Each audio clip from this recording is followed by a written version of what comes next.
Memorials to the South African War, like this one in Birmingham, stand in many British towns and cities.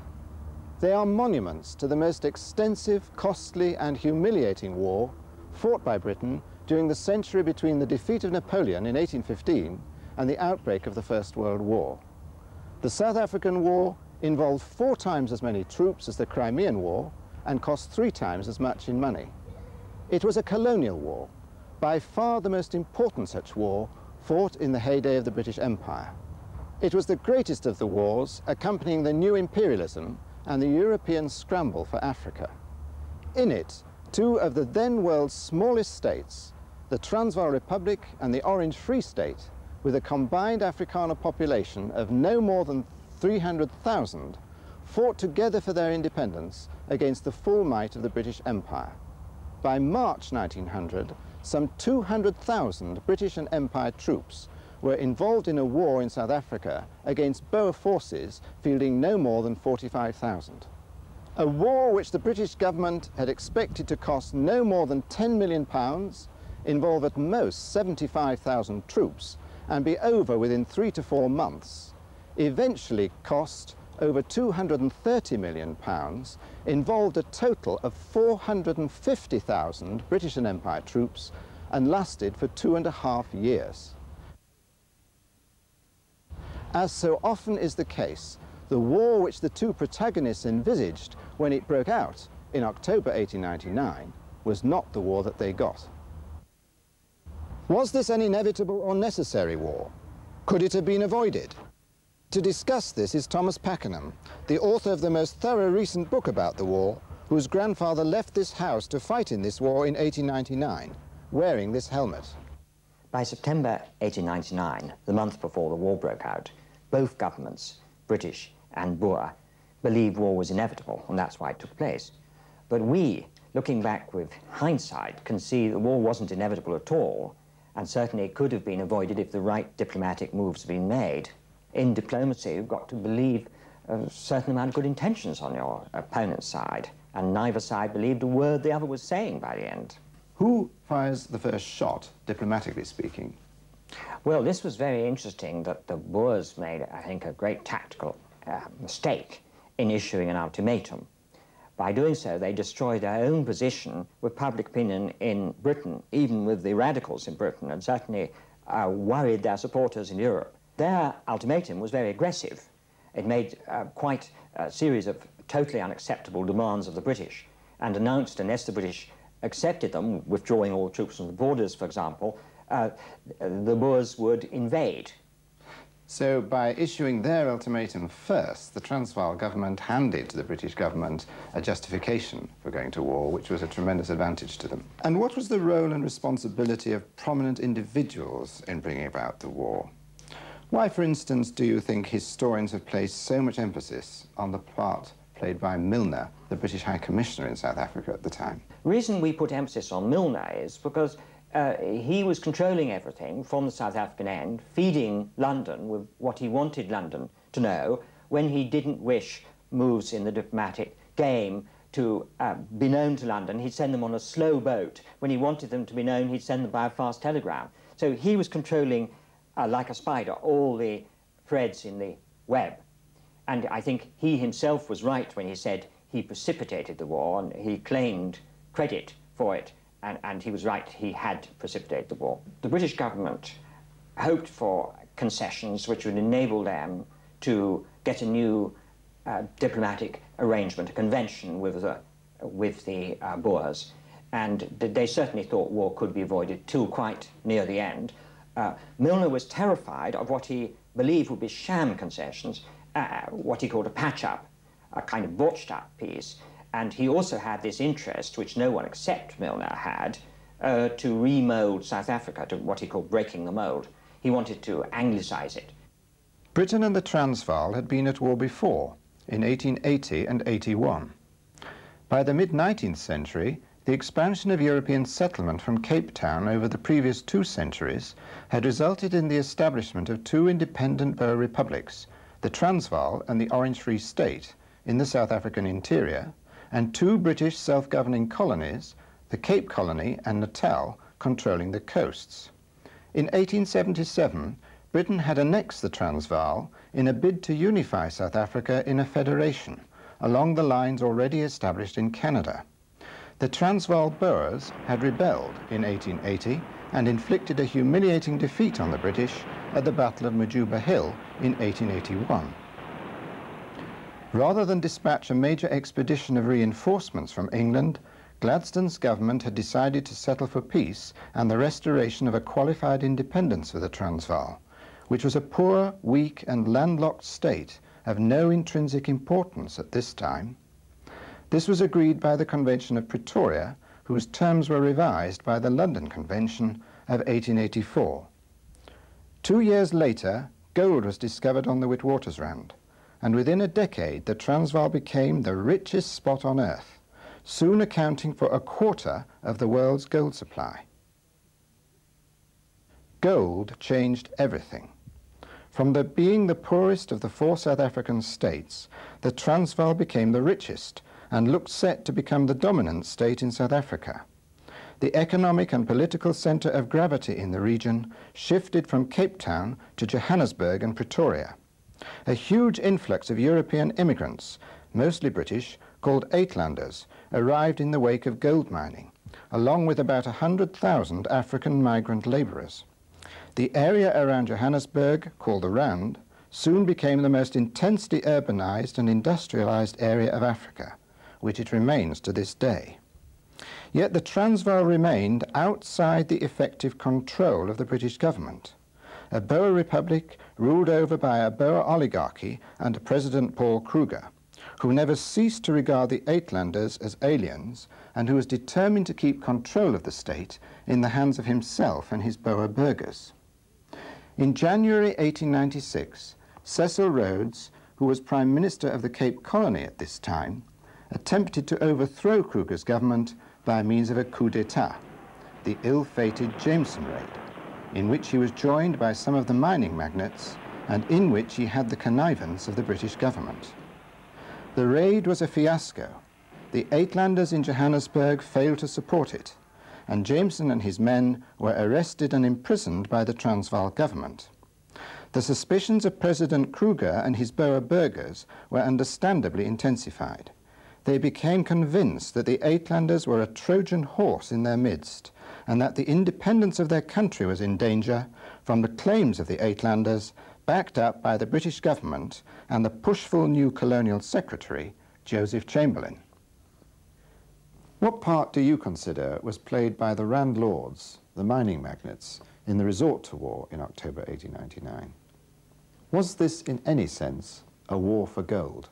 If one means by that a war to take over the gold from someone else, for Britain to take the Transvaal's gold, that was all nonsense, because the gold was in the ground, it was being mined, it was being sold on the world market, and no one envisaged anything else would happen, but it would be sold on the international market in London and Paris and New York and so on. So it was an international commodity. It wasn't a sheer war for sort of seizing of loot or a nationalisation of the gold mines, in other words. But what was very important was the 24 million a year was a huge amount of money, which was the gross value of the gold revenues by the last year before the war.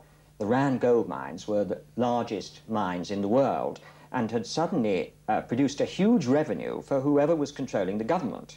And that had very big implications for, if you imagined, as both sides did, that ultimately there would be a federation of the whole of South Africa, and whoever controlled that very large income, that revenue, the government might be able to, say, take in taxes, a fifth of that revenue. So it was a very large government revenue, and they would be very powerful. And of course, that's at the bottom of the British fear, was that that gold money would be used to act against the British interest, challenging British supremacy in Southern Africa. There were 4 states, and originally the first to be founded, Cape Colony, was much the most powerful. The others were dwarfs. Suddenly, gold had turned this on its head, and the Transvaal, a bankrupt state 20 years before, was now far the richest, and sucking wealth and people from the other 3. And a very important moment in 1895 when the railway was opened up with Portuguese East Africa, Mozambique, which enabled the Transvaal to be quite independent of the two British colonies, and it could now get its own supplies from an independent source. And so it was now independent, and it could draw the wealth, and the political centre of gravity had therefore moved north. Nonetheless, it is true, is it not, to say that the mine magnates were in increasing conflict with Kruger's government over its corrupt practices, over its concessions and monopolies, over its grossly inflated price for dynamite, a key commodity that they used in their operations, in all sorts of ways which they felt that government obstructed their profits and their operations. Could it not be said that they actually would have been happy to see that regime changed for a British government which would be more in sympathy with mining interests? Yes, you're putting it too negatively. After all, the Jameson raid was a conspiracy to take over the Transvaal and set up a British state there, was in fact paid for, launched, promoted by the two main capitalists in the Transvaal, Werner and Beit, plus Cecil Rhodes. So they weren't just sitting on the sidelines wringing their hands and saying if only we could get a better deal with Kruger. They were actually trying to do something about it and actually launch a conspiracy. That's in 1895. By 1899, Kruger's government was in conflict with the British government, the mining industry, and the Uitlanders, the large number of European immigrants. Why did the British government take up the grievances of the Uitlanders in 1899? There was an anomaly. There was a real problem, which these people had gone out and were given no political rights, despite the fact they had a lot of economic power and become quite rich there. There was also the contrast between the treatment of Boers in the British Cape Colony, where they were given equal rights with the British, and the fact that the British in the Boer Republic were given no political rights. So it had to be sorted out.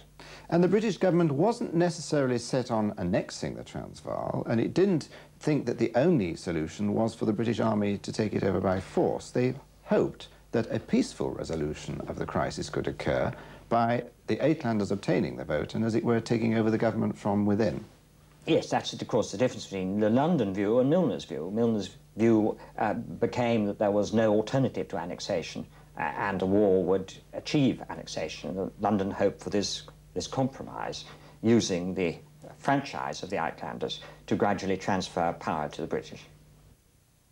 Despite efforts to resolve the conflict by negotiations, both before and after the Bloemfontein Conference in June 1899, Kruger's government finally reached a sticking point and refused to capitulate to British demands. Hoping to take advantage of its superiority in numbers before British reinforcements could arrive, it issued an ultimatum.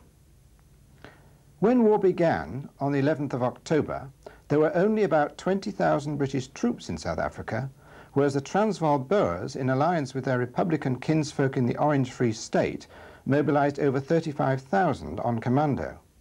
These invaded the Cape Colony and Natal, but soon became bogged down in laying siege to Ladysmith, Mafeking and Kimberley, all of which held out until successfully relieved several months later.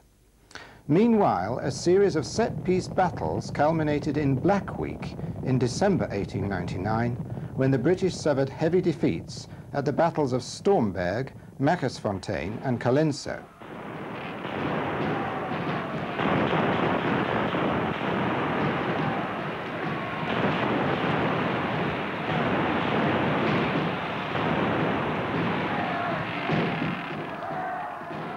Colenso marked the high point of Boer success.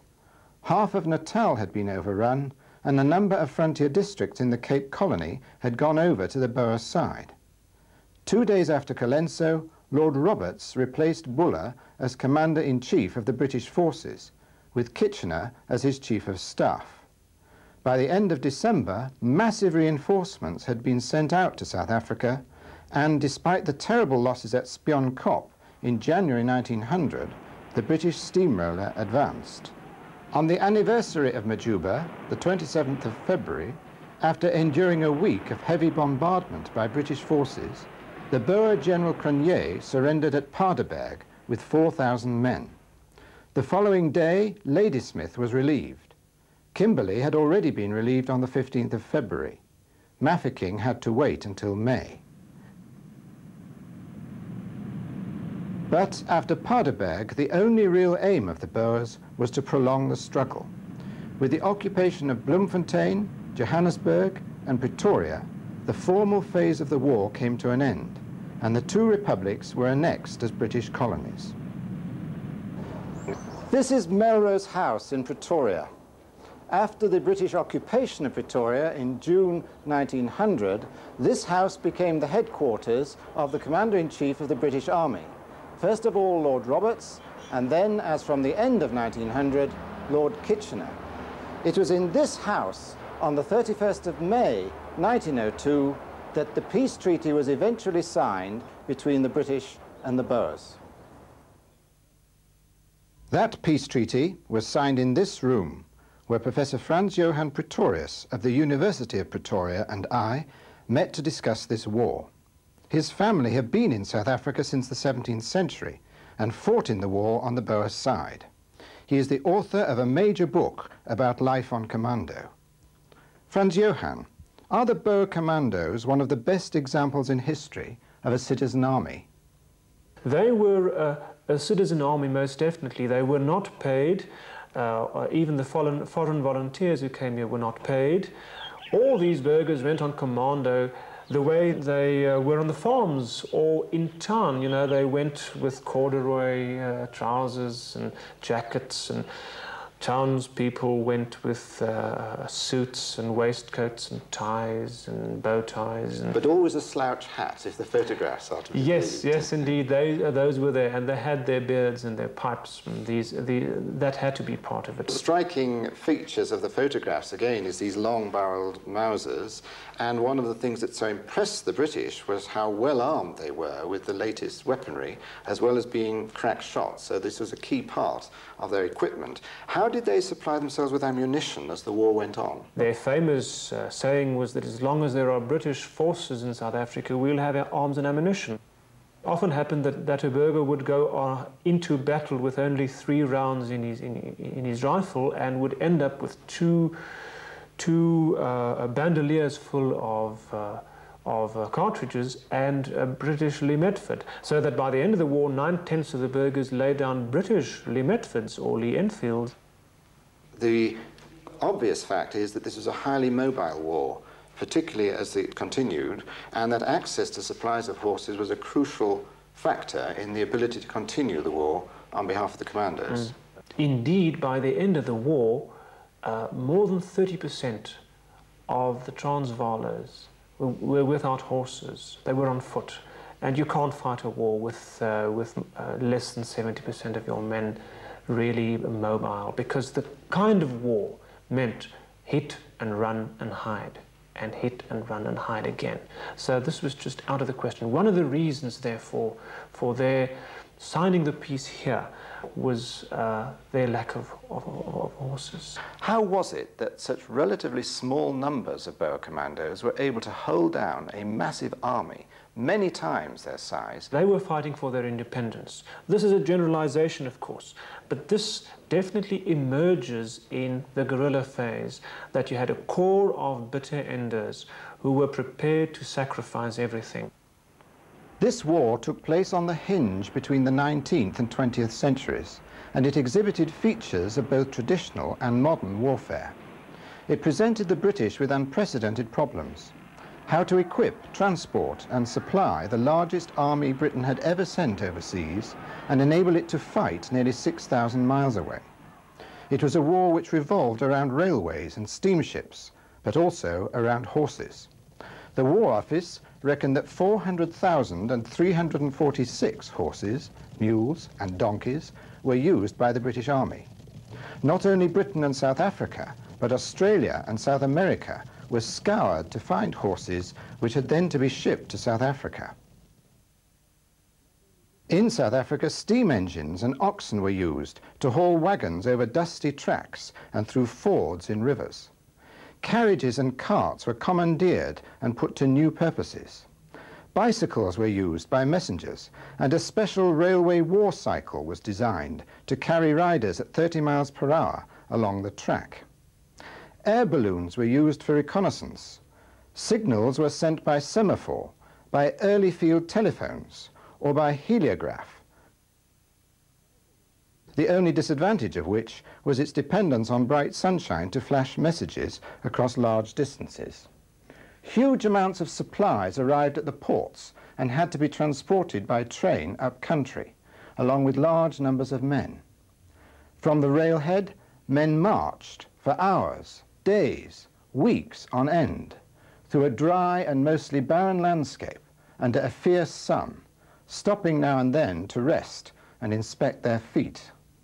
At night they were often without tents and slept on the open veldt or made a bivouac out of a couple of blankets.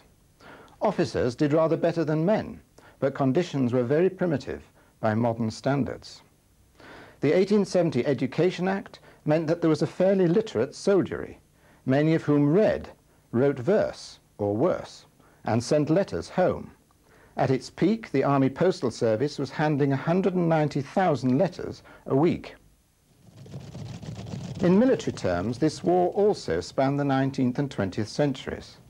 Mounted cavalry played a far more important part than in most 20th century wars, but only gradually did the British learn to break up their large, slow-moving columns and baggage trains into smaller, more mobile units. Heavy artillery was used by both sides in the set-piece battles and sieges of the first 6 months of the war, including converted naval guns on the British side. Trenches were extensively used. This British trench, after the Battle of Spion Kop on the 24th of January 1900, gives a terrible forewarning of the First World War. 1,100 British soldiers were killed, wounded, or made prisoner on this day. The trenches on both sides were mainly dug by the thousands of Africans who served the armies as labourers, transport riders, scouts, spies, and messengers. Messages written on scrolls of paper were often stitched into the clothing of African messengers. Africans were also armed, especially by the British, and latterly in large numbers. Kitchener admitted arming 10,000, but the total was probably closer to the 30,000 estimated by Lloyd George. Throughout the war, Army engineers were kept busy repairing and extending telegraph lines and constructing pontoons to enable troops to cross rivers. In the latter phase of the war, a gigantic grid was constructed, consisting of some 8,000 blockhouses and 3,700 miles of barbed wire, in order to drive the Boer commandos into ever more restricted areas. In one crucial respect, this was a decidedly old-fashioned war. 3/4 of the British troops who died in it did so from disease. The wounded had to be moved by cart and train, often for several days, before they reached improvised hospitals in towns and cities. Field hospitals were rudimentary affairs in makeshift buildings or tents. Operations were sometimes performed on the open veldt. There was no penicillin or other antibiotics. Anesthetics consisted of chloroform dripped onto a pad on the patient's face. During the guerrilla phase of the war, 2 features of British policy which came in for particular criticism were the scorched earth practices of burning Boer farmhouses and the mass slaughter of livestock, and the herding of Boer women and children into concentration camps so that the commandos would be without support in the field. About 28,000 of these Boer civilians died in these camps, mostly from infectious diseases due to insanitary conditions and negligence. When they heard of the deaths and the suffering, it was a terrible thing. It was something that had the opposite effect that Kitchener at that stage, I think, would have hoped for, because it made them more firmer in their belief that they should continue the war. And you get this in their diaries that they say, we've suffered far too much now really to end the war. We should continue. There's nothing to lose anymore. There's no home to go back to, because perhaps even 30,000 farmsteads were burned down. It's interesting about the black concentration camps. You get very little in their diaries on that. They know about that. Obviously, the reason for that, for Kitchener implementing black concentration camps, was to remove these blacks from the farms and from their reserves and from the missionary stations, in order not to provide, in order for them not to provide the Boer commandos with food, and also, of course, to use them as labourers in the British Army. We know far less about the conditions and numbers of deaths in these black concentration camps, but it has been estimated that at least 14,000 Africans died in them. The total British deaths in the war was almost 22,000, 3/4 of them from wounds or disease. On the Boer side, the total was about 34,000, of which about 6,000 are accounted for amongst those who fought on commando, the remaining 28,000 being civilian deaths, mainly women and children in the concentration camps. These figures may look modest by 20th century standards, but at the time they were received as deeply shocking. About 10% of the Boer population of the two republics died in this war. By the beginning of 1902, both sides were ready to settle for a negotiated peace. This war was now costing the British £1.5 million a week, and they were prepared to settle for less than an unconditional Boer surrender. The Boers had turned down a peace offer at Middelburg in February 1901 on terms not dissimilar to those eventually accepted at Vereeniging over a year later. By April 1902, however, the British blockhouses and wire had restricted those remaining on commando to a small area. There were severe shortages of food and horses, and the Boer commandos were subjected to increasing attacks by the African population. The numbers of those on commando who were defecting to the British as hands-uppers and joiners was also increasing sharply. By the end of the war, 1/4 of those Boers who were still fighting were fighting on the British side. After an initial meeting at Klerksdorp in April 1902, the Boer leaders agreed to open peace negotiations, and these took place at a tented camp at Vereeniging during the last 2 weeks of May. What were the main considerations of the Boer delegates at this meeting which led them to believe that they had to settle for peace? Yes, well, these delegates, there were 60 of them of the two republics. They represented about 20,000 bitter enders still in the field. They decided to rather have a negotiated peace than a dictated peace later on if they were to continue.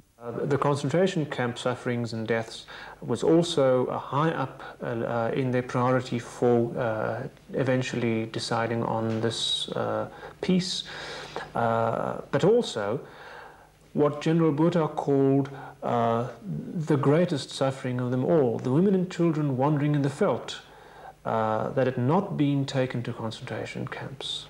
By the peace terms eventually agreed on the 31st of May, the two republics were recognized as British colonies, but were promised self-government. This eventually resulted in Boer governments in both territories by 1907-8. The British undertook not to enfranchise Africans in the two states before self-government and to grant an amnesty to Boer prisoners of war. They also promised £3 million for the reconstruction of the devastated country. This eventually resulted in more like £30 million in British loans and grants. No indemnity was paid by those who had been defeated. These terms were generous by the standards of the day. At the end of the 19th century, Britain was acquiring new African subjects at the cost of about 15 pence each. The Boers cost £1,000 a head to subdue. I think it is a striking situation that you had with Afrikaners losing the war but winning the peace, as they normally say, because within a few years after the war, the Afrikaners were or enjoyed self-government, and in 1910 all four states joined in the Union of South Africa under Afrikaner domination. The Afrikaner really was the dominant political power in the 20th century. Everybody believed, who thought about it, that there would be a union or a federation of the 4 South African states under some flag or other, but was it going to be Boer-controlled or British-controlled? And the war made it British-controlled.